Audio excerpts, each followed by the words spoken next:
Good morning, everyone. Today we're going to study Standard 8, Chapter number 11, Struggle for Equality.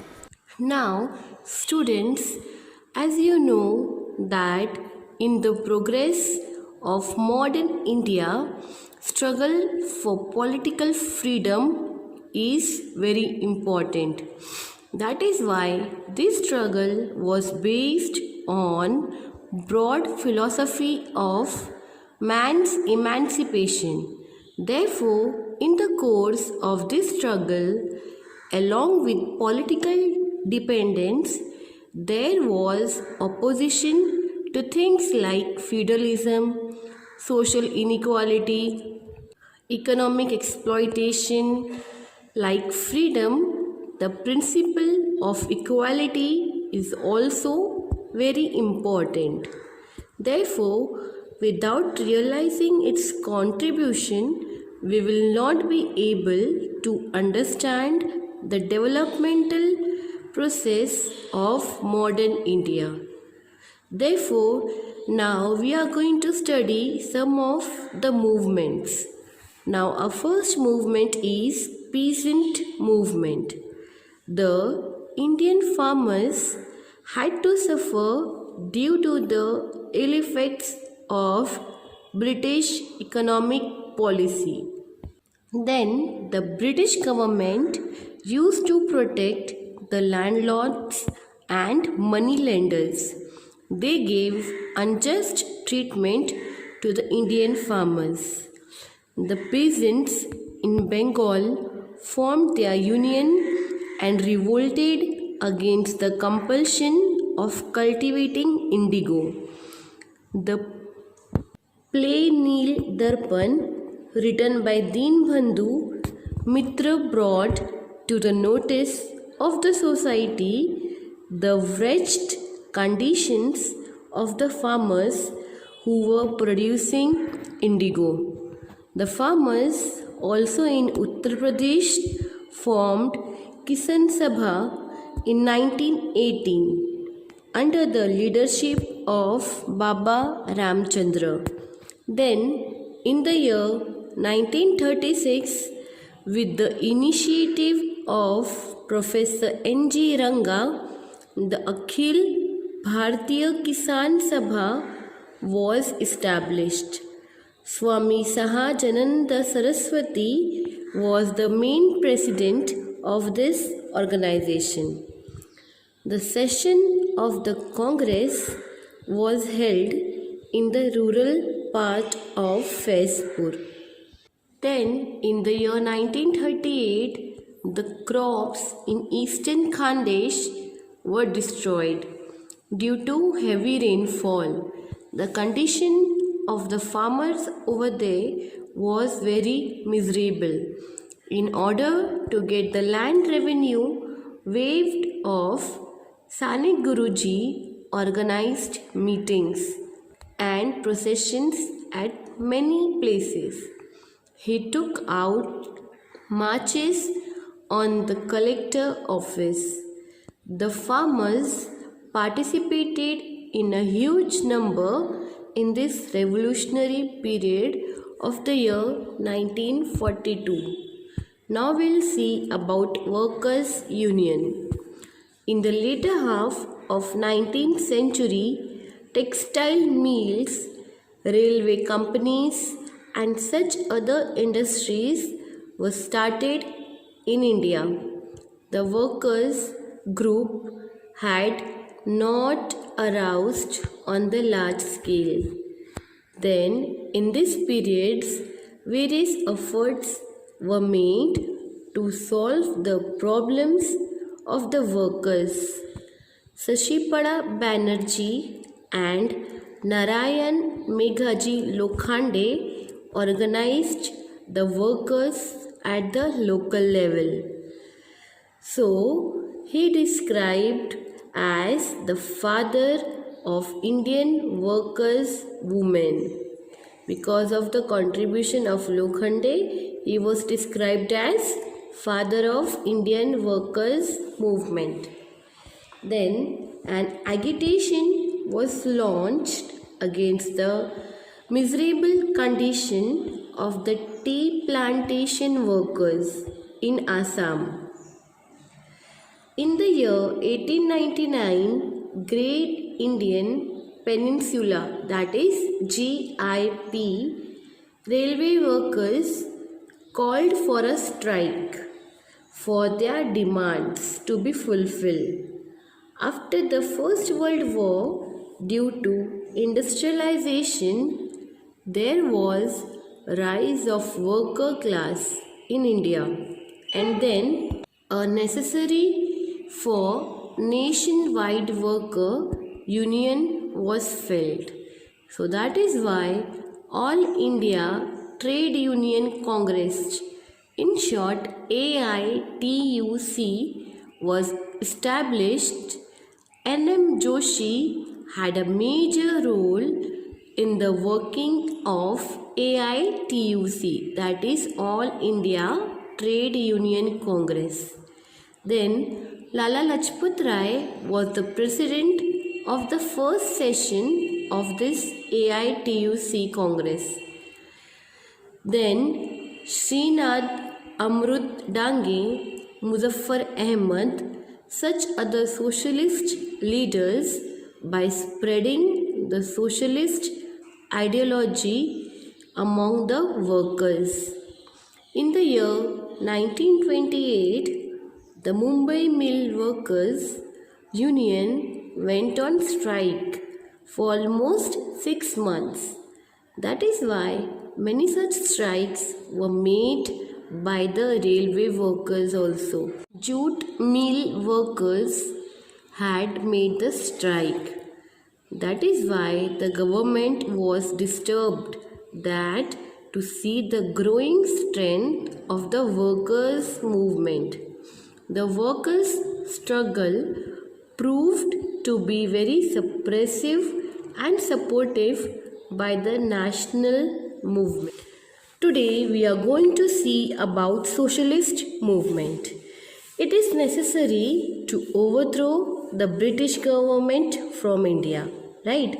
That's why many of them started realizing that the society should be restructured on the principle of economic and social equality.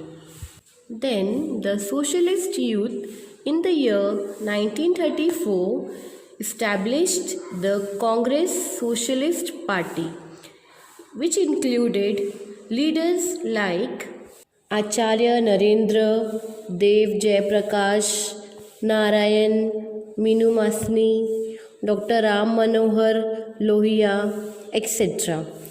Then, in Quit India movement of 1942, these young socialists were in the forefront.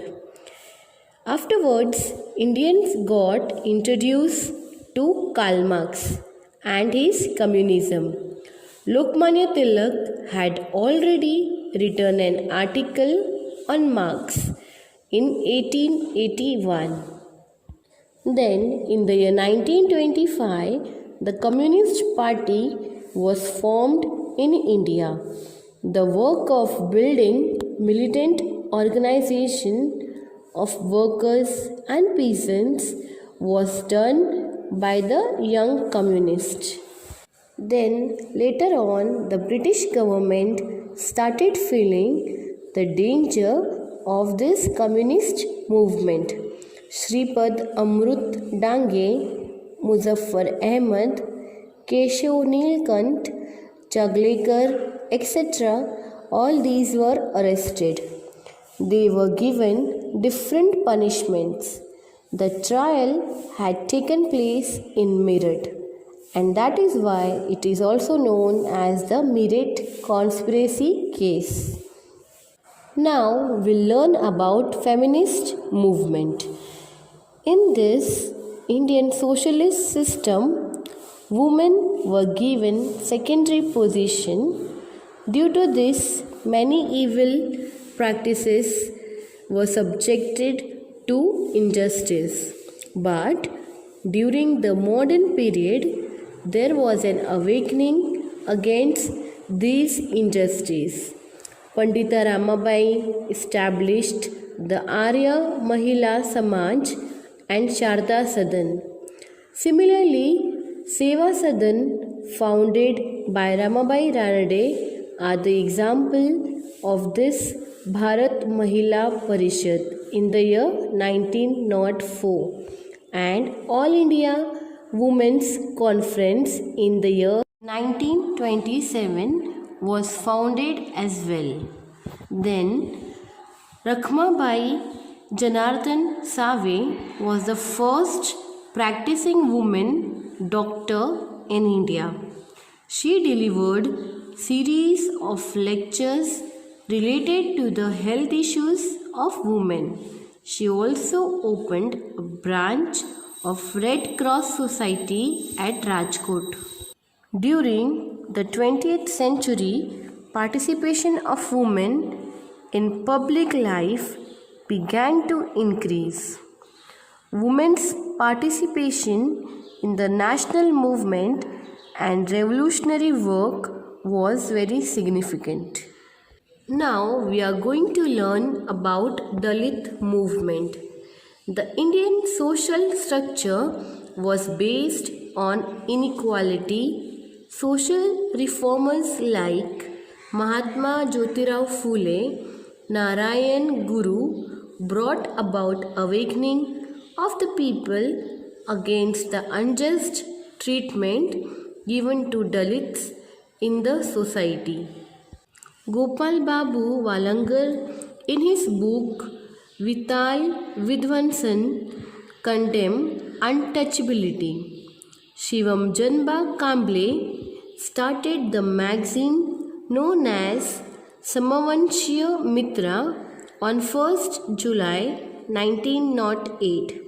He raised voice regarding issues of Muralis and Jaktins. He also took initiative for marriages of Devdasis. In 1906, Maharshi Vittal Ramji Shinde started the Depressed Classes Mission for the progress of the Dalits. Rajarshi Shahu gave support to the leadership of Dr. Babasaheb Ambedkar during this period. He led the non-Brahmin movement. The Justice Party did valuable work for social equality in South India. Mahatma Gandhi took up the issue of regarding untouchability. He gave inspiration to Harijan Sevak Sangh by taking inspiration from him. Amrutkal Vithaldas Thakkar alias Thakkar, Bappa, Appasaheb Patwardhan, etc. These activists dedicatedly worked for the equality for Indians. Dr. Babasaheb Ambedkar, he aimed at establishing a society based on the principles of liberty, equality, and fraternity. And according to him, social equality was the right of the Dalits.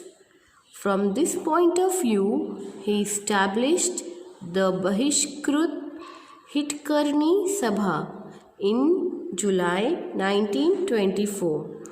Be educated, be organized, and be agitated was the inspirational message given by him to his followers. Then Dr. Babasaheb Ambedkar and his followers started Satyagraha at Chaudhar Lake in Mahad. He also burned the Manusmriti, which advocated inequality.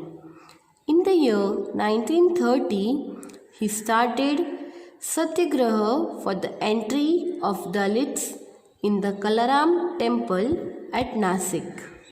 To create awakening in the society and to voice out their grief, Dr. Babasaheb Ambedkar started newspapers like Mukh Nayak, Bahishkrut Bharat, Janata, Samata, etc.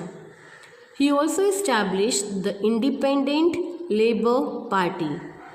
In 1942, he established All India Scheduled Caste Federation to put forth the issues of Dalits in the effective manner. Then, in the year 1956, along with his innumerable followers, he embraced Buddhism that advocated humanity and equality. The struggle for equality has a prominent position in making India as modern India. Thank you.